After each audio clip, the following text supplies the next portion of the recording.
So this is the Ora Good Cat. We've been driving this car around for the best part of today. That's why it's so dirty and everything. The thing is, what can I say about this car that hasn't been said already by me in a previous video in the showroom?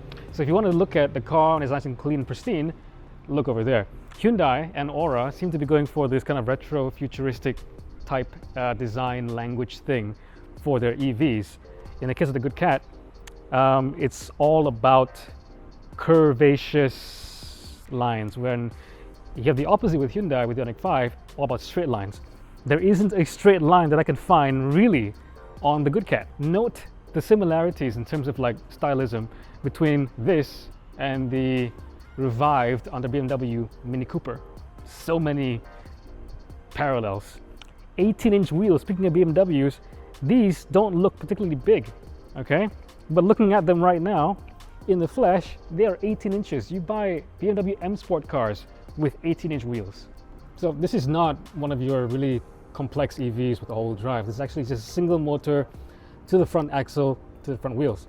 So you have over here 143 PS and 210 Newton meters of torque. But because everything's kind of like shoved up, all the electrical inverters and just internals shoved up to the front, you don't get a frunk like you might expect in a normal electric car.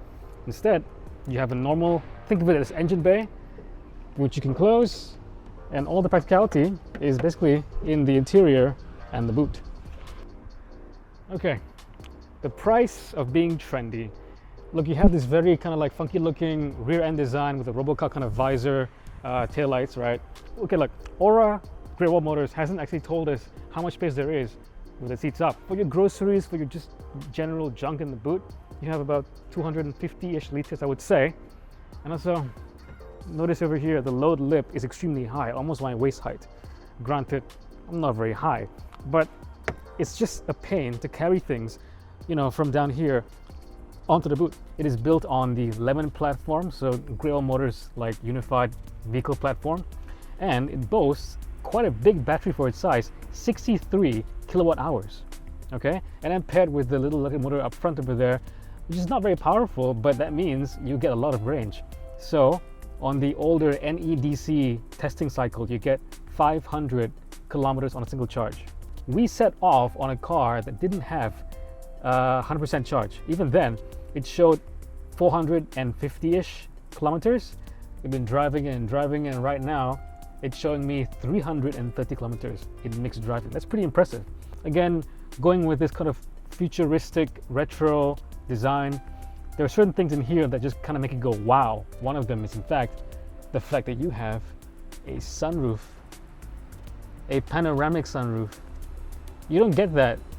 If this is supposed to be a Myvi, imagining your Myvi coming in with a sunroof, a panoramic sunroof, that's insane. In front of here you have this sort of like MBUX twin screen thing going on, but they're all integrated into one sort of like panel, and they try to obscure the differences of the panel gaps between this display and that display. It's okay, it works. What I don't like is that even though you have this like old-timey style switches, there's so few of them, and I can't do things as basic as changing the fan speed, the conditioning, or temperature without going into the menu system and just doing it by touchscreen, which is really dangerous if you're going at high speed. How's life like in the back seats? First of all, the fact that this car doesn't have the usual black headliner, black seats, black carpets and everything, that brake alone makes this car feel a lot more airy than usual, even though arguably this car is just as big as a Myvi inside, maybe a bit bigger. Headroom, very good so far. I have no complaints about that. You can sit in the middle pretty comfortably. You got ISOFIX points. The seats themselves, you know, this is like leather red material. This is like fake-ish suede, but I don't really care. It feels high quality. All good. And because of that roof, that is also a panoramic sunroof, you know, you would think would impede on headspace because all that glass has to fit somewhere. But no, even with that, headspace is pretty good, and you get all that light kind of like shining through. First time driving it, but there's some cues that always tell you, yep, you're in an EV, this is an EV, and you're kind of familiar with driving an EV. There's that kind of distant hum, in this case coming from the front motor, because only one electric motor up front over there. When you're driving this, I think it's meant to be more serene. It's meant to be more get you to point A to point B, from point A to point B. Because making a U-turn right now, no drama. Foot on the gas.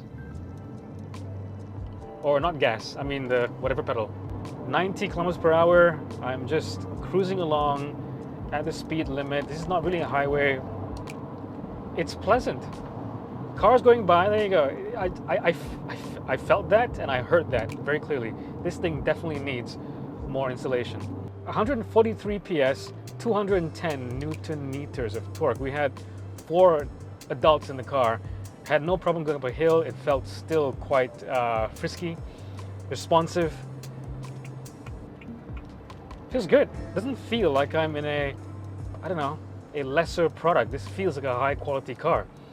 And so when you come to realize that this is supposed to be for the masses, sure, it's not going to be Myvi priced, but this is meant to be the Myvi of EVs. If you have the high-end EVs being sold by Tesla, by Mercedes-Benz, BMW, this is meant to be the one for everybody. And that makes sense because this is priced, there is no official price yet, but is tipped to be for a long time now, around 150,000 ringgit. Again, we've got to wait until this car fully launches to get an exact price, but just keep that 150K price earmarked. It should be around there.